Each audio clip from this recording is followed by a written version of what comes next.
coordinatrice de l'association qui a organisé cet événement ce soir. Dites-nous comment l'idée est née. Bonsoir Emma. Étant rescapée du génocide des Tutsis qui a eu lieu au Rwanda en 1994, je me suis rendue plusieurs fois dans mon pays, surtout dans mon village natal, et j'ai vu qu'il y avait beaucoup de choses à faire. Il y avait des jeunes rescapés du génocide qui souffraient, manque de moyens, qui vivaient dans la précarité. C'est comme ça que j'ai eu l'idée de me dire qu'il y avait des choses à faire, essayer de les aider. Au départ, on l'a fait avec des amis, d'une façon informelle, et à la fin, on a vu qu'on n'avait pas assez de moyens. On s'est dit qu'il était temps de faire une association et chercher des fonds d'une façon publique. Et c'est dans ce cadre-là qu'on organise de telles choses, de tels événements, pour pouvoir trouver des fonds pour aider ces jeunes rescapés du génocide et des Tutsis de notre région natale Kieki. Pour le moment, on est à 3, mais on s'est dit qu'il était temps qu'on ouvre l'association à plusieurs personnes, surtout qu'on est devenu une ASBEL reconnue en Belgique depuis cette année, depuis août 2010.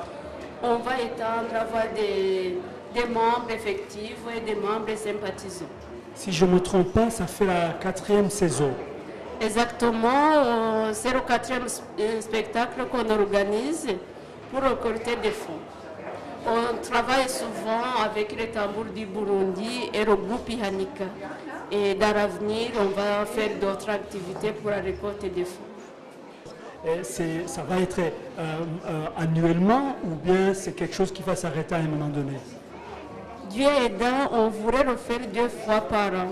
On aimerait que, ou alors 3 fois, suivant nos moyens, suivant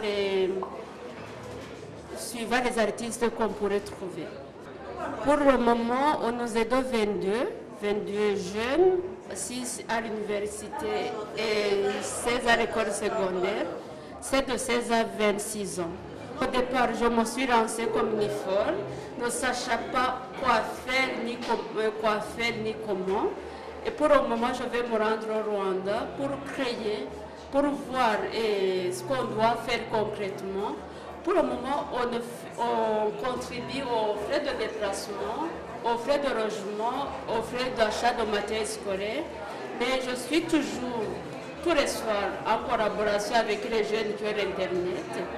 Ils me parlent de leurs souhaits, de leurs vœux, de leurs projets. On verra si on a assez de moyens pour pouvoir fonder un projet sur place, pour que dans l'avenir, on devienne vieux, pour qu'à l'avenir, ils puissent s'autofinancer eux-mêmes.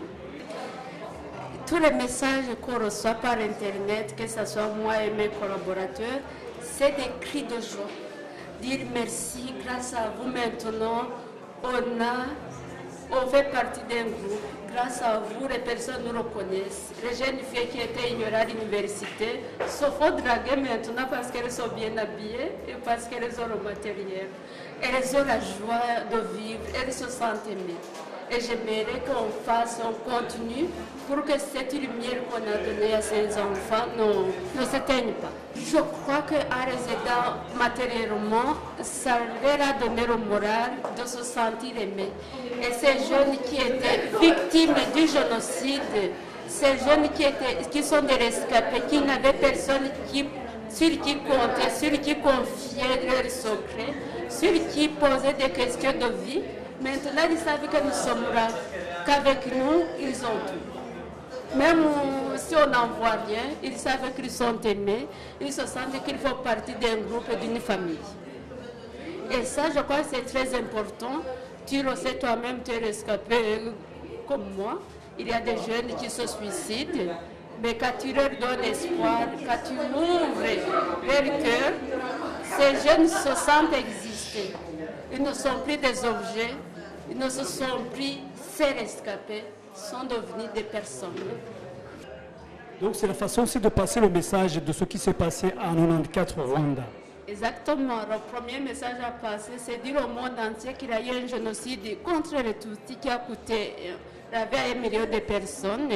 Et ce génocide qui nous a laissé des veuves, des orphelins, des citoyens, de toutes sortes de maladies, mais qu'ensemble, il y a moyen de faire quelque chose pour notre pays. Je remercie énormément le groupe Ihanika, le Tambour du Burundi, le WAF, la communauté rwandaise de Belgique, de France et du Canada, Imuka Action, et toi aimable Karirima, qui ne cesse de me poursuivre dans toutes mes activités. Et toute la population, c'est tout le monde ici qui nous aide à faire connaître notre association et surtout à nous aider à aider ces orphelins.